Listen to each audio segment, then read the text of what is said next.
and exit my screen, and I'll let you two lovely ladies take it over from here. Thanks so Awesome. much. And Sarah, yes, I'm glad you asked that question about will the recording be shared out after this? It will. It will. So let's begin. First of all, I want to acknowledge that both Lauren and I are readers, or at least we use books for decoration. Good background. Very coordinated. Awesome. So I just want to talk super quickly here about sort of what is the overview of our event today? What are some of our goals? What do we hope to get out of it? Then I'll introduce Lauren, who is our esteemed speaker. And then I have questions, lots of questions, but probably so do you guys. So definitely throw stuff into Zoom. I'm going to be going back and forth between some of the questions that I prepared and also things that you want to know on the fly. We have 45 minutes, which is not that much time, especially when we have lots of things we need to learn about money. So we're going to go quickly. We're going to do our best to go quickly. And of course, you can stay involved with SoFi, stay involved with Ladies Get Paid, and we are here for you afterwards as well. I'm Claire, by the way. I'm the founder of Ladies Get Paid, but you already knew that because you signed up. Just super quickly, we are a career development organization, and we help women level up both financially and professionally. And we do that through webinars like this. We have a video library. We've got a Slack group with over 70,000 women who trade ideas, advice, and jobs, all free. So you should definitely sign up, ladiesgetpaid.com. Okay, so today, quick overview. Something that we don't talk a lot about with money, I think, is sort of the feelings we have behind it. Getting a deeper understanding of kind of our own personality and maybe even family dynamics and how that is driving our decisions, how that might be influence kind of our behavior as it comes to finance. So Lauren is amazing. She is a financial planner from SoFi. She obviously can tell you a little bit more about SoFi. And she's going to walk us through basically money mindsets, certain kind of money behaviors that we might be getting in our own way from. So I think getting a really good understanding of sort of who we are when it comes to money is going to help us figure out what to do afterwards. And we're going to talk about investing and money management. And then I'm going to be quiet and we're going to let Lauren take it away after this. So just a quick thing about Lauren. So she is a financial planner, like I mentioned. So what she does with SoFi, and you can talk about SoFi a little bit, Lauren. So she's always giving financial education and advice to SoFi members. So we are super lucky that we got her to be here for Ladies Get Paid members. And before that, she was a banker at JP Morgan's private bank in DC, where I'm from. So she's certified. She knows what she's talking about. She's an expert, so definitely take notes. Lauren, did I miss anything? Anything else you want folks to know about you before we officially get started? No, that's fantastic. Thank you so much, Claire. I'm excited to jump in. I know we have a lot of eager people on this call today. Great. Yes. Okay. So let's start with the money behaviors, money personalities. That was kind of the title and the overview of the event when we pitched it, was just understanding the different kinds of personality profiles there are and how they might relate to money. So tell us, what are the personality profiles, and are there ones that are better than others? Yeah. So what are basically like the consequences of having these certain kind of money personalities? Yeah. So I love the way that you phrase that because, well, a couple of things. One, when we thought about what would be most relevant for the audience today, I know that you have provided like an extremely robust educational program for all of your members. And as I was looking through a lot of the content, there is so much information through Ladies Get Paid, but also, just in the universe, whether it's blogs, podcasts, published books, people's Twitter accounts, wherever you can look or would look for financial information or guidance, you can probably find it. But one of the topics that is very rarely addressed or in many cases not discussed at all, has to do a lot with who we are, right? So how emotion ties to our financial behavior and how we do have money personalities that really dictate how we interact with money in our lives, not just as individuals, but also in a couple dynamic, whether that's you and your partner or you and a parent that you have worked towards money goals with, even you and your child. So understanding your personality when it comes to money, as well as being able to identify those common money personalities in somebody else, can really help you ensure that you're working together with someone else in the most constructive way. So there are 4 money personalities, and I do want everyone to really keep in mind that it's not designed to be a one size fits all. There are 4 types of personalities that we can have, but some people might be a combination of 2. So it's important to keep in mind that maybe you're a blend, maybe you used to be one personality and you've transitioned into another, but the personalities kind of fall within categories in terms of how they view money.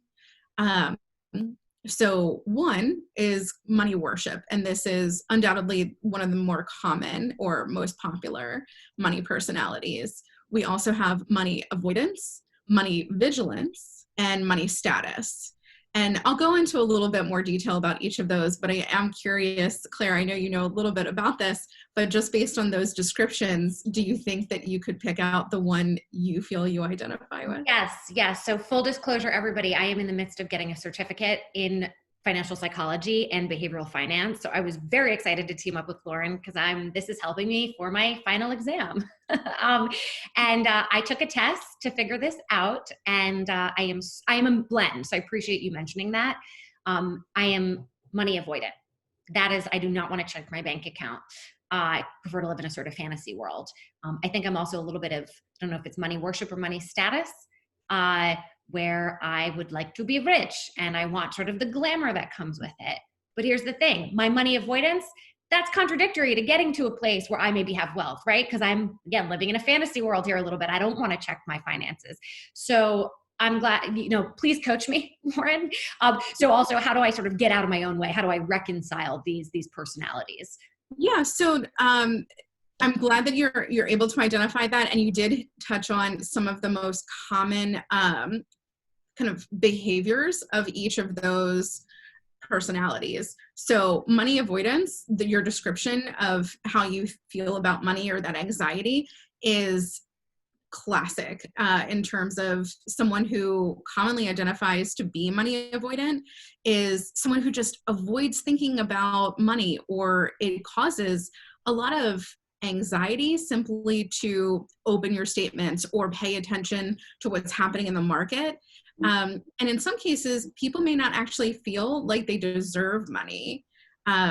So if this is you, keep in mind that whatever your money personality might be, there are habits that we can have in order to just manage it best. We don't have to force ourselves to try and have a different personality. That's probably never worked in any other aspect of your life, but we can recognize our shortcomings or where our personality might impact our finances, and then identify ways that we can manage those best. So if you're avoidant and money gives you a little bit of anxiety, one of the best things you can do is try to automate your finances.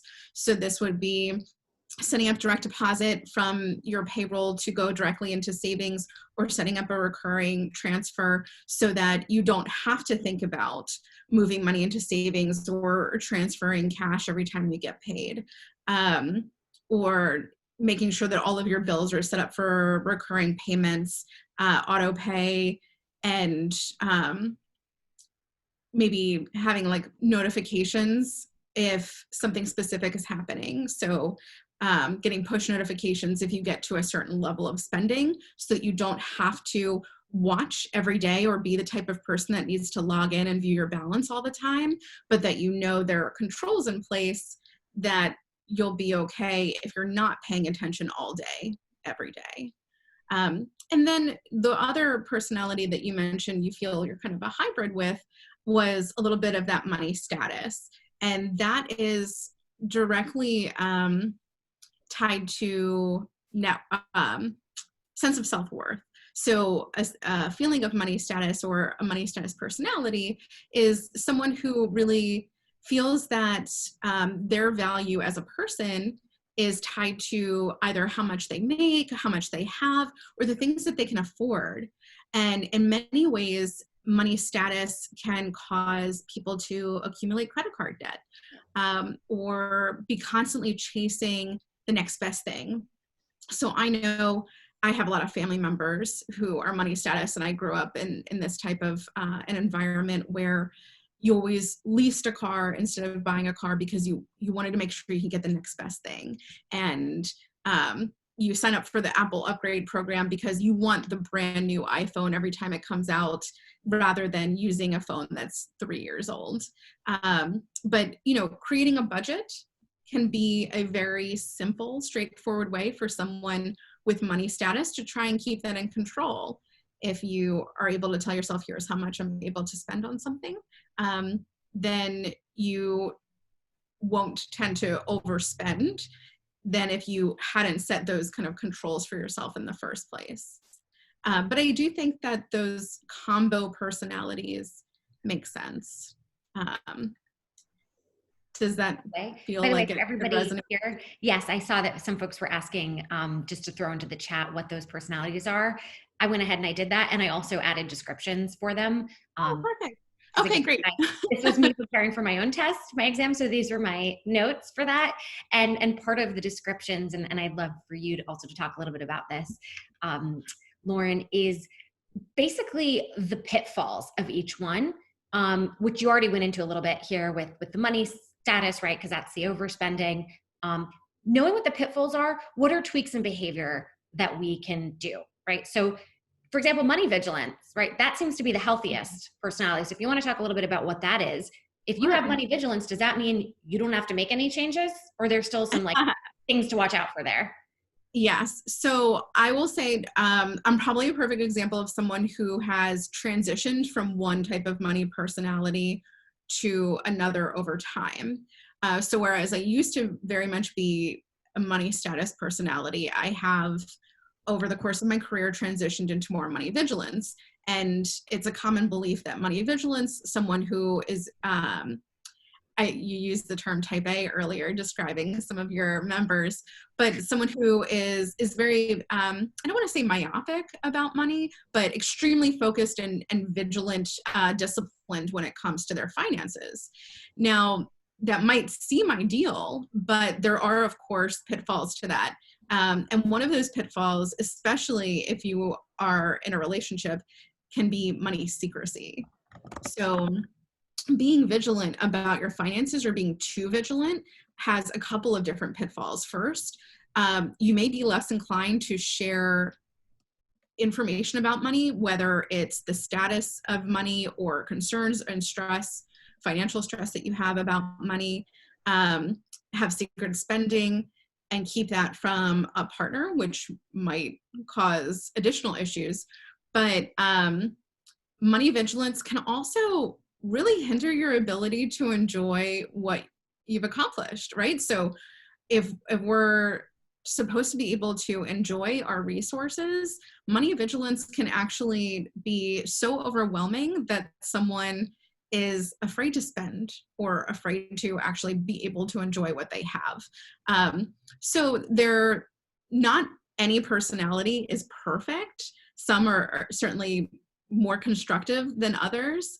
But I think when it comes to money vigilance, you definitely want to be having a dialogue. So if you're in a relationship and you're managing your money either with a partner, with a friend, with any type of family member, parent, or child, you do want to make sure that you're trying to be open, trying to be honest, you're keeping the conversation transparent at all times.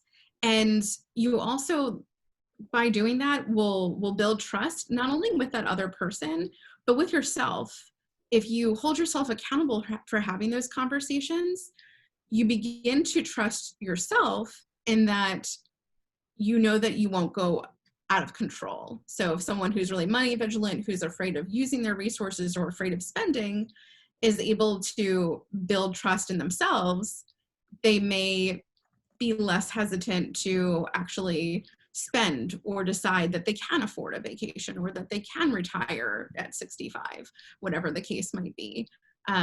So that would be certainly one of my recommendations there. But please, everyone, keep in mind, whatever personality you think you might fall in, or whatever combination of the two. Pros and cons to all of them. And the goal in really learning about this and being able to identify where we are, again, is simply to just raise awareness as to how this might be impacting our habits and what we can potentially do to maximize our finances based on our inherent personalities. Did we talk at all about money worship? Because money worship and money status to me always, at first look seem to be quite similar. Are they, aren't they? Yeah, go into a little bit of money worship for us. So they are very similar. Money status and money worship all even sound very similar. The main difference is that money status is, if we're going to put it in kind of like everyday terms, kind of like keeping up with the Joneses. Money status is very much my self-worth is tied to my net worth, and I won't be happy until I have what's newest or what's best, or I know that I'm making more than my coworker, and you're constantly chasing something. Money worship, on the other hand, is sort of the idea that money will solve everything. If I just get a little bit more money, if I just get a little bit more of a raise, if I had a little bit more, everything would be fine. The idea that money will solve, thank you. Yes, the idea that money is going to solve all of your problems. And, if you just have a little bit more, it'll all be okay. So you're constantly chasing something. In both scenarios, you're chasing something. In money status, you're chasing some idealistic vision of what you think you should be able to afford, or some lifestyle. With money worship, you're chasing this fantasy that money can solve all of your problems regardless of what those might be. So there is an important differentiation. One way that it helps me to keep those two grounded, I think about my partner. So my boyfriend is kind of a combination of money avoidance and money worship. He could care less about having fancy things. He drove like a car that was over 10 years old. He is happy to wear the same pair of sneakers all the time. He's not concerned about, going to the nicest restaurants or staying at fancy like hotels when we go on vacation. But he is very much of the mindset that if he gets the next raise at work, everything's going to be great. All he needs is like a little bit more in his paycheck. Or if we just had a little bit more money, all of the problems will be solved. And that's not the case. But that's how I sort of keep those two separate. I'm glad you brought up your partner. If and by the way, for everybody who's listening, watching, I went and I put in a test that you can take, or a test that I took that helped me understand my own money personality, my own money scripts. Knowing that your partner may be a bit different, how do you find common ground? Where, to the point you made earlier, which I thought was quite brilliant, is that things aren't going to change. Right? You can tweak behavior. Over time, things may evolve, but it's not like you're going to go from money avoidant to necessarily be, checking your bank account every day, which is fine, but you still do need to be on the same page as your partner. Absolutely. So how do you sync up with your money personalities? Yeah, so I think identifying your money personality and the money personality of your partner is a preliminary step at best. Okay. It's helpful because it's going to give you a little bit of insight, and you can objectively see where your personalities are different, and it can help you understand how to better communicate with them. So with a partner who is money avoidant, it seems great because he is happy to have me manage all the finances. You're the professional, you like to be on top of this anyway. I'm happy to just like be in the dark. I never want to think about it. As ideal as that might be, I can't leave him in the dark. He can't not know anything that's going on with the finances, but it does help me realize this is stressful for him. He doesn't like to look at financial spreadsheets every day, which I do. I'm like a nerd like that. I don't even just do it for work. I do it for myself, like for fun. But I recognize that it's more effective for me to touch base with him like once a month and just give him an update on what's changed or what's happening or things that I want him to be thinking about, rather than every time I think of something, share it with him, because that will stress him out and he will only want to avoid it more. But setting an expectation with him, like, I want to talk about what's happening financially with you. Can we discuss this later? And then just kind of scheduling a time, setting the expectation that we're going to have that conversation, and then doing it at a set cadence so that he knows to expect it. I know that we have it scheduled, so I can kind of save up all the things that I want to talk about, so it happens in a, communicated in a fashion that's effective for both of us. So that's one example, but it is, again, to help each of you understand how to better communicate with one another. This is not, identifying a money personality is not an excuse to be like, oh, you're this personality and I'm another personality, so therefore I can spend as much as I want and you're going to be the one that budgets. That's not how it works. It's really to be able to figure out, okay, how do we best do this together? And one of the other ways to answer that is, what role do we each want to play in this conversation? So are we each going to kind of like divvy up the money management? Is one person going to be responsible for the investments and someone else manages the checkbook? Or are we going to kind of like rotate who does these things? And by opening it up and recognizing that there are different roles that we can play, different levels of responsibility, it gives everyone kind of like the opportunity to step up and really do what's comfortable for them. Mm-hmm. So I was thinking at first we would want to find somebody who has the same personality, money personality as us. But then I realized if two people are money avoidant, probably not great. Is there an ideal personality that fits together? And should we be asking this on our dating profiles? Right.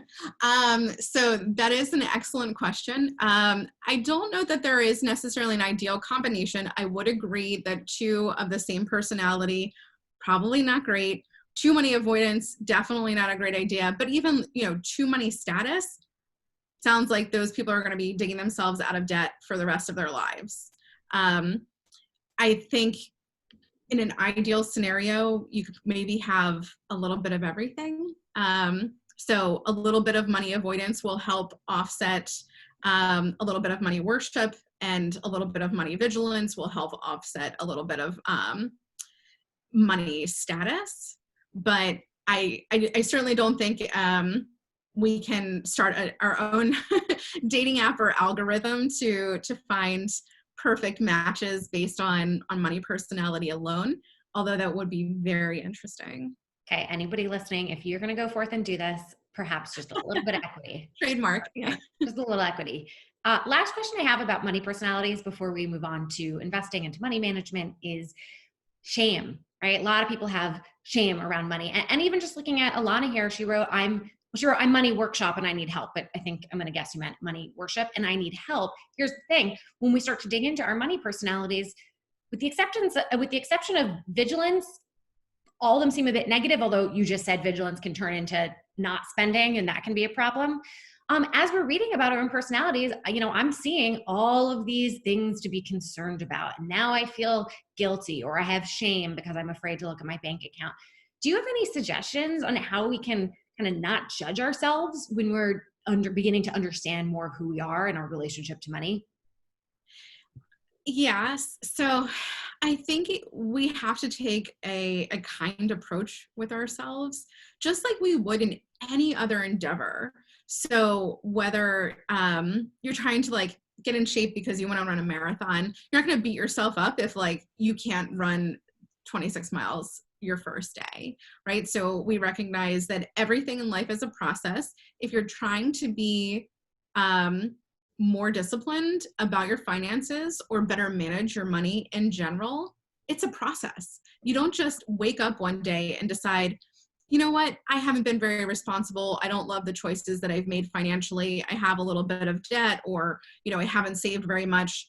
Tomorrow I'm going to be a different person.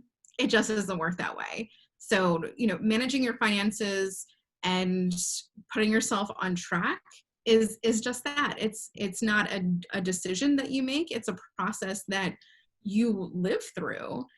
So it's all about slowly changing your habits, educating yourself, making sure that you're making wiser decisions every day. And does that mean that you only ever make great decisions? Absolutely not.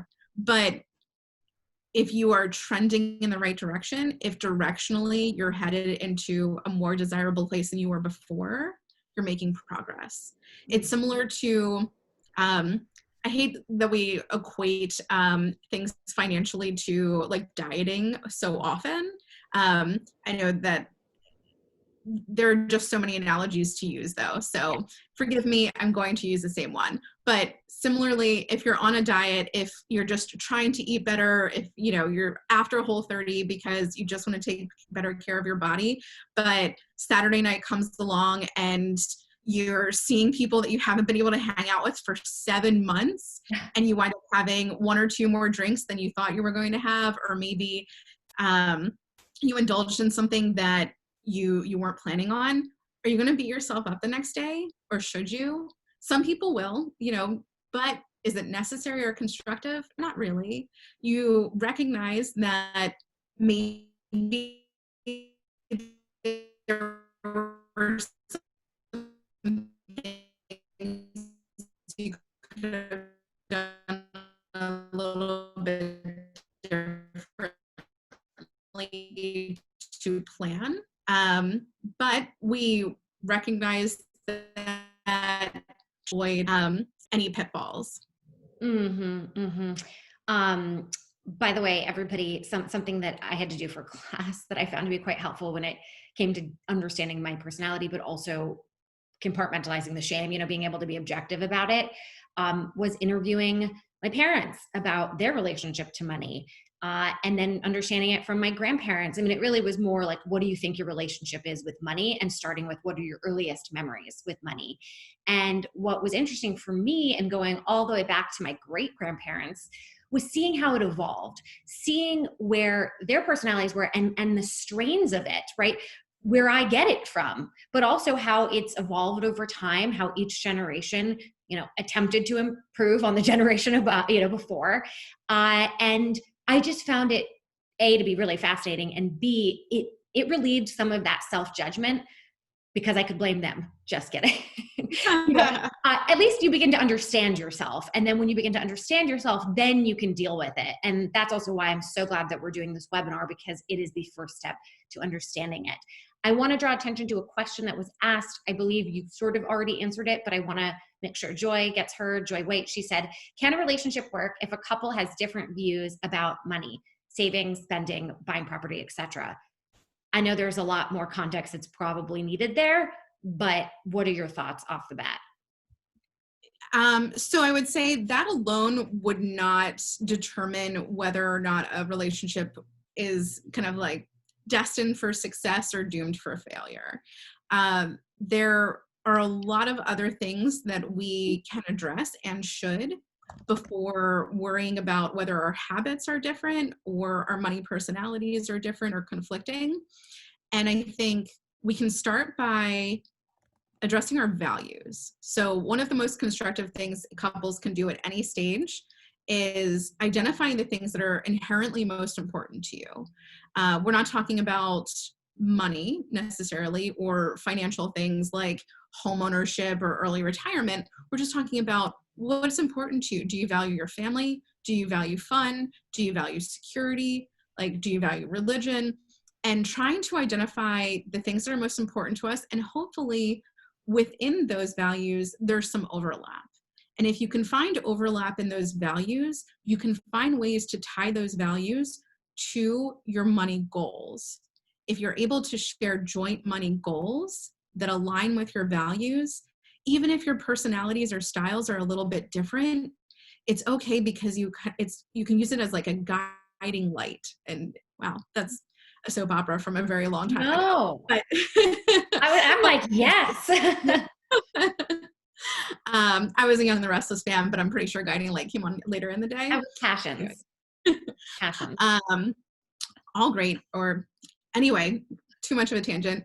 But if you're able to identify values that you share, and you can identify goals that'll help you with those values that you share as a couple, then you're able to not fix your habits or the different behaviors that you each have, but you have incentive to overcome them. So if someone is a little bit more of a spendthrift than the other, but you both know that security is something that you really value, and in order to feel secure, you need a fully funded emergency fund of 6 months worth of your essential expenses, then knowing that this is something that's jointly important to both of you, and that obtaining that goal will help each of you sleep better at night, it is more incentive for someone to keep their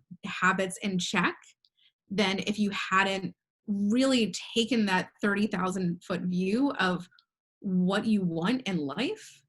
And I do think it can be a very effective way to try to manage your finances together without trying to change each other's behavior. Love that. Love that. Giving a shout out to Kathy here because I thought her question's brilliant. Is there trending when comparing money personalities to financial status? So for example, people who are wealthy versus people at the poverty level. Oh, I see. That's really interesting. And my inclination is to say no, primarily because where we might fall in terms of like net worth, whatever dollar amount that might be, on a relative basis, can cause someone to feel very differently. So you might have someone with a net worth of $3 million who feels poor because they're surrounded by people who have $10 million. Right. And vice versa, you might have $1,000 in the bank, but if you're a college student, like you're rolling in it compared to potentially some of the other people that you're spending all of your time with. So I don't think that there's a magic number in terms of net worth. A big part of what might drive your personality, but also why net worth might feel like it has something to do with your personality,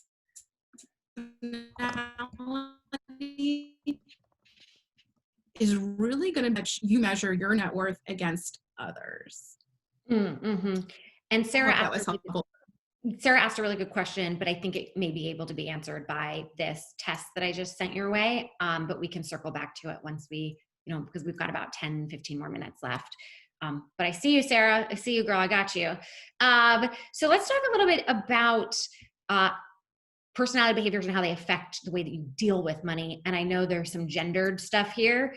Loss aversion. What's loss aversion? Talk to me about that, and what the differences you see between maybe men and women when it comes to dealing with your money.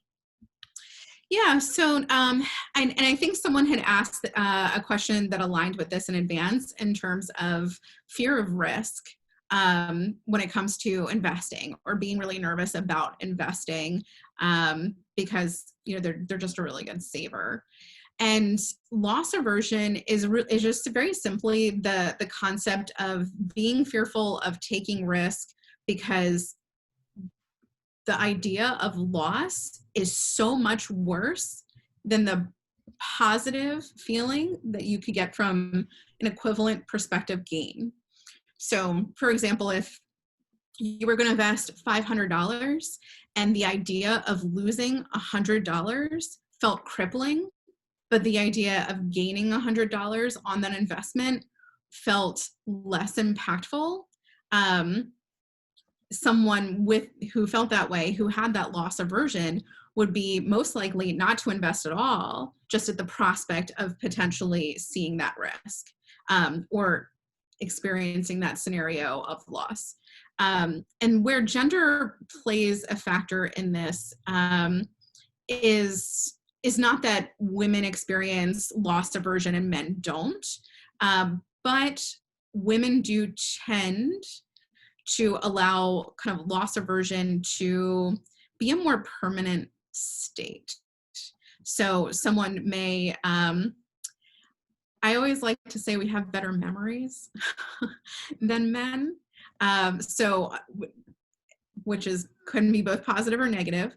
But if someone experiences loss, maybe very early on in their investing career, and it sets puts a bad taste in your mouth, they might be less likely to try investing again later, whereas a male may be a little bit more resilient and willing to take on that risk again at a later date. But generally, there isn't as much of an investing gap as the sort of like headlines would lead you to believe. The gap is more with allocation and risk. So generally, male investors do feel a little bit more comfortable taking on higher levels of risk than females do. Mm-hmm. By the way, Sarah, I had misunderstood your question. I thought you were asking about money scripts, but it looks like you were asking more about like being ready to invest, but maybe not being able to identify the why. I mean, Lauren, if you want to talk a little bit more about investing, I mean, I know you just covered loss aversion, and that's obviously, taking risks. You have to take a risk in order to invest. Feel free to keep going on that. Otherwise, Sarah, I'm going to and everybody else, I'm inputting an event that we are doing next week, and it is all about investing, both mindset, getting ready for it, but the nitty gritty of identifying stocks, understanding what calculated risk is, et cetera. So hopefully that will help. Lauren, anything else you want to cover on loss aversion and investing? Otherwise, we'll jump right into the biases that people have and how to overcome them. Yeah, so just keeping in mind with personality, again, it's important that we're not putting ourselves in a box. So if you take one of the quizzes that Claire has put in the chat to identify your money personality, a couple of things to keep in mind. One, just because you have that personality today doesn't mean you're stuck with that personality forever, nor is it always fully within our control. We don't just like flip the light switch and make the decision that we're going to have a different personality than the one we've identified that we have right now. And we don't have to worry about partnering with someone who has some other personality. These aren't astrological signs where there are pairings that will just never work. It's simply a tool to help you kind of better understand where someone else is coming from. Again, whether it's a romantic partner, a child, a parent, a business partner, and finding ways that you can manage money together in the most constructive fashion. The one last thing I really wanted to touch on with this, because someone had asked in advance about helping create money personalities in a child. So if you are a parent and you have kids at home and you're trying to figure out how to help them financially, I would prefer if you tried not to figure out a money personality that you wanted them to have and try to drill that into them. I would rather you just, I don't know. First of all, you're already doing everything that I would want you to do, which is recognizing that you want to play a role in your child's financial education and just empowering them as. Oh, Lauren, I think your internet. Oh man, as everybody on this values money and allow them to kind of start early and personality, but I would be wary of trying to like put them in a box or set them on a particular track as far as personality is concerned. Laura has a good question. Should parents talk to kids about their financial problems? I'll let you answer real quick, and then I do want to go into the couple of biases that we should watch out for. Yeah, so I personally do believe absolutely you should talk to your children about financial problems. I don't, please understand, I don't mean that we need to be fully transparent with our children. So we don't need to go into immense detail about exactly what's going on or numbers, but it can be incredibly valuable for your child to understand if there are money problems, what they are, what you're doing in order to overcome them. Because imagine the lessons that you are instilling in your child if they can see that you've gone through a turbulent time, you've taken action in order to kind of tackle and manage your finances or whatever the circumstances are, and put yourself in a better position. It's a huge learning opportunity for your child in so many ways, when it comes to like problem solving skills, but also for them to appreciate the role that they play in that household, and again, the values that you have as a family.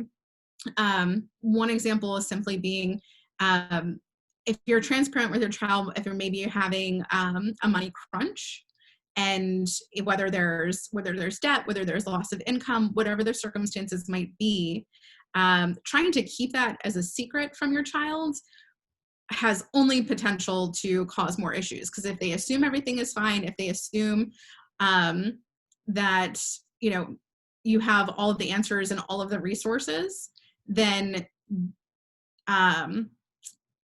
there's likely going to be unrealistic expectations. And we want to take every opportunity to raise awareness that money has the potential to change. Our relationships with money might change. And even though we might feel one way in terms of security one particular day, that has the ability to change. And that's why staying sort of disciplined about our finances over time is very important. So I could go into more detail, but I definitely don't want to bore anyone to death. But if you're asking my personal opinion, absolutely, there is a constructive way to share money problems with your child. Fantastic. I totally agree. That being said, I don't have kids, but I was just going to say, I'm not a parent, so please take what I say with a grain of salt. Yeah, in theory, that does sound great. I know that there's 3 kinds of biases, not quite sure how to pronounce it, that we might have. So what are those 3, and then what do we do about it? There are definitely like top 3 biases that we deal with as investors. There are an abundance more. There's probably an infinite number, but there are things that we can do. So, aside from our money personality, just from like simple human behavior, from a psychological standpoint, there are psychological phenomena that we're all going to fall subject to. And yes, this applies to our financial life. Hindsight bias is one of the big ones that we talk about with investing. So I guarantee everyone on this call, without even having realized it, falls victim to hindsight bias and has likely done so recently. So I don't know if we have the ability to raise our hand in the chat, but if anyone just wants to plug a little yes or no in response to this question, that would be great. Give me a yes or a Y in the chat if at some point over the past few months you asked yourself why you didn't buy stock in Amazon at the beginning of the year. Yeah, those are a lot of Y's, a lot of yeses. Stock in Zoom, yes, Zoom. Yes, or stock in Zoom, or Apple, right. Or Costco. And hindsight bias, please be assured we all feel this way, right? So hindsight bias is the concept of looking back, and the expression hindsight's 2020, looking back and thinking, oh, that was so obvious. How did I not see it? We were going through a pandemic, right? Nobody was going to be able to go out and shop. How did I not anticipate that Amazon's online sales were going to boom? Or how did I not expect that people were going to go absolutely bonkers at, the big box store, or that everyone, including your grandmother, was going to be using Zoom, right? These are all things that we absolutely struggle from. And in many cases, it may not be quite as obvious as the example that I provided, but hindsight bias is, it happens all the time, whether we feel like we had a missed opportunity. Like, why didn't I buy that stock before this happened? Or why didn't I sell all of my airline stocks before COVID? And it happens when we own investments, or when we see other people, either we feel like they're getting wealthy on those investments. So just be aware that it's really easy to beat yourself up for something that might seem obvious today, that in reality wasn't necessarily as obvious previously. So that's hindsight bias. We experience it all the time in our lives. It's certainly not unique to finances or investing, but it absolutely happens when it comes to investing. The second, which is very similar in nature, is confirmation bias. And that's where we basically justify what we've done because of an outcome. So using a stock example again, if I purchase Amazon now that it's at, I think, somewhere a little under $3,500 a share these days, and tomorrow it goes up by $1, I'll easily be able to say, I was brilliant. I knew I should have bought Amazon at that absolute all-time high because it's up today. It's up today. That was a really good decision. Or if I sold it at $3,500 and it goes down by $1, I'm brilliant because look, it went down. I'm justifying that I made the right decision. So confirmation bias is simply the idea that we're justifying a decision we already made because we're looking for an outcome, whether or not it's totally accurate. And I know that there are so many questions going on in the chat right now, and I apologize because they're coming through so quickly that I can't read them all one at a time. So if you are asking questions about investing and you would like to speak one-on-one, I will kind of give them a little bit more information as we wrap up, but there absolutely will be time for that. I just want to apologize if we don't have the opportunity to respond to your question in the chat right now. And it does look like most of the chat is actually just people chatting and not asking questions. But okay, yeah. Great. But good to recognize those questions. And I appreciate you saying that. I think there's one more bias that, and by the way, when you mentioned confirmation bias, sort of rewarding yourself or, that you made the right decision, right? Well, the flip side of that is beating yourself up if you made, quote, the wrong decision.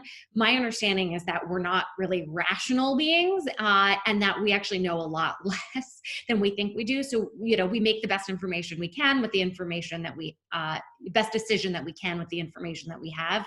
But I think there's a sort of acceptance / letting go that needs to happen that you just quite don't have the control as much as you think you do. Hopefully that was right.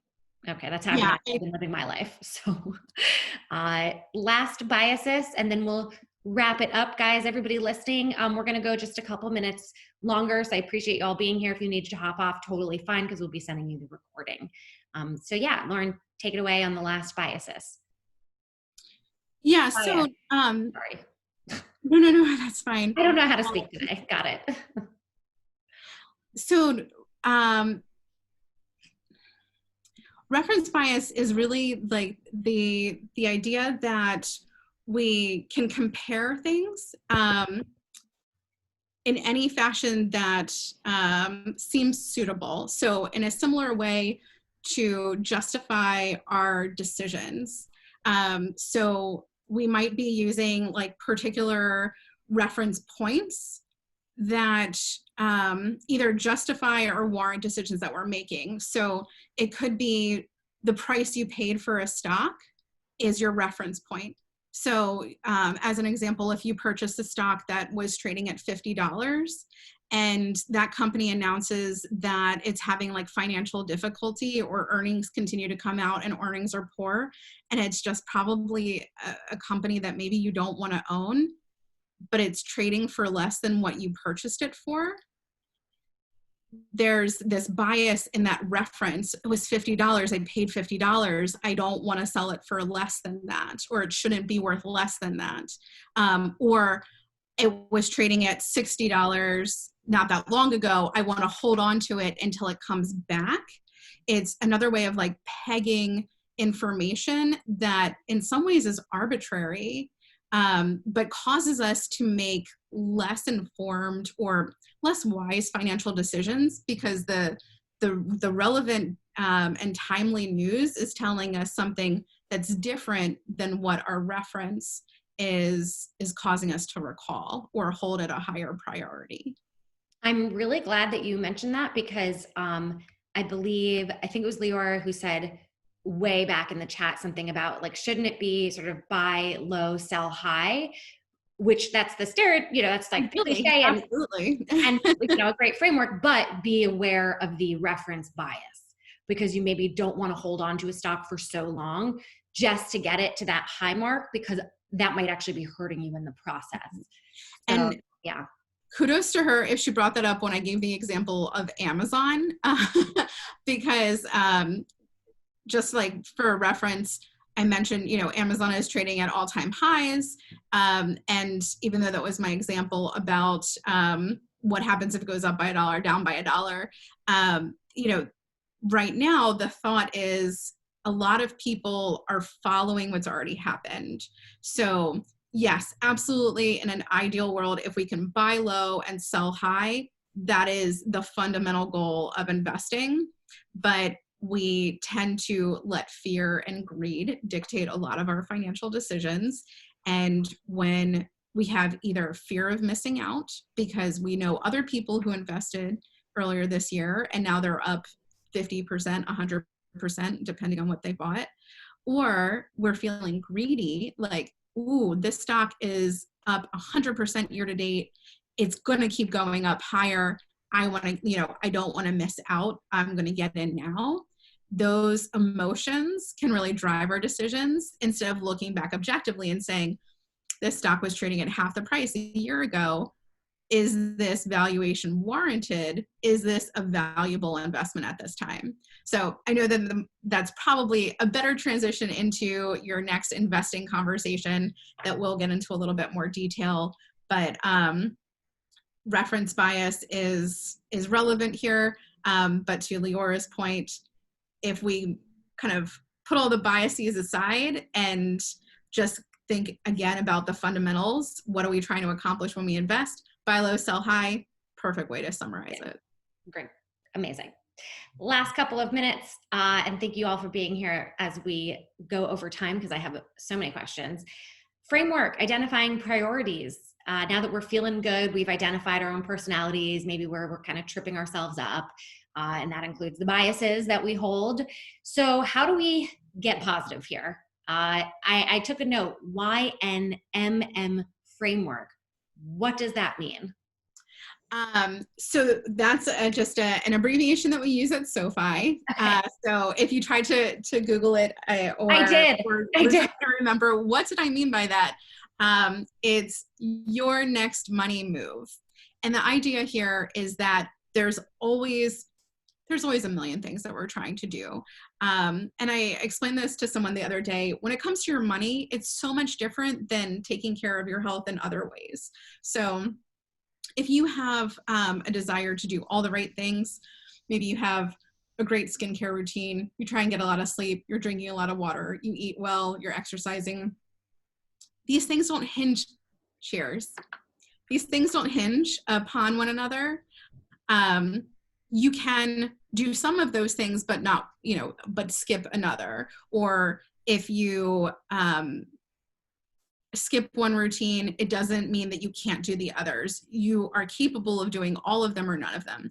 When it comes to your money, it's a very, very different approach. And the idea of your next money move is that there should always be one thing, one financial goal that you are focusing on all the time. And the reason we want to focus on one thing at a time is so that the most important thing is getting taken care of as quickly as possible, and you're moving on to the next. So this framework is really setting the expectation that there's always one best thing that you could be focusing on financially. And if you've identified what that is, that should be your main goal until it's accomplished. So for example, if you're starting from scratch and you don't have any cash savings, very first thing you want to do is build up a cash cushion to help you if you have an unexpected expense. So you're doing that before you contribute to your 401k. You're doing it before you make an extra payment on your debt. You're doing it before you put money into a 529 for your child. That is the one thing that is your priority. All of your effort goes there.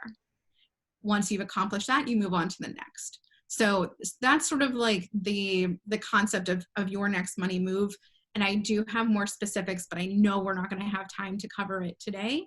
But there are absolutely resources on SoFi's website where you can learn more. And again, for anyone who is at all interested in having a one-on-one conversation with either myself personally or another certified financial planner at SoFi, we will absolutely be happy to schedule complimentary appointments for anyone attending today one-on-one. Great. And we'll send out an email and we'll talk to you, Lauren, after about helping people get involved. Any last words before we wrap it up? This is so good. Every time we do these, it makes me wish that maybe we'll have to do an all day thing. You don't have to commit to it publicly, but we'll talk later. So so tell us kind of next steps where people can go to keep educating themselves and take action. Of course. So on SoFi's website, we do have a section called SoFi Learn. So please feel free to visit there if there's any topics in particular that you're looking to read more about. Additionally, if you are not a SoFi member, feel free to visit SoFi.com or download the SoFi mobile app.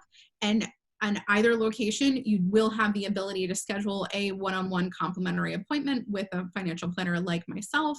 But, in my sort of parting words of wisdom, I hope that everyone learned a little bit something about either finances or themselves, ideally both tonight. But keep in mind, we're all here just trying to do our best and be kind to ourselves. This is a process. We're not trying to be perfect overnight with our money. So if you attended today and you paid attention and you learned something, you're trending in the right direction. So just keep doing what you're doing, and I promise it's going to turn out well. Yay. And I have to say a disclaimer, this was just general financial advice. These are opinions. This is general advice, but they're not specific. Don't sue us. This is a starting off point to further your education and a sort of universal framework to begin to understand this stuff. So I had to disclaimer that. Otherwise, I think we did it. I saw Molly just jumped into the chat. She has been working with us, and so she has a URL for you all. I'm going to send everybody an email with the recording, with the chat, which is great because people put in their LinkedIn. So go and network with one another, as well as contact information and ways to keep going. Make this fun. Learn about your own personality. This is something I wish Cosmopolitan Magazine did back in the day, and not just ask us about, again, the romantic relationships, but also the relationships we have with ourselves and finance, because that is such a huge part of life. Thank you, Lauren. Thank you so much for being here. Thank you to the hundreds of women who came. We're just so proud of you all for taking command of your bank account, and we'll see you online. Absolutely. Take care. Bye, everybody. Have a good week.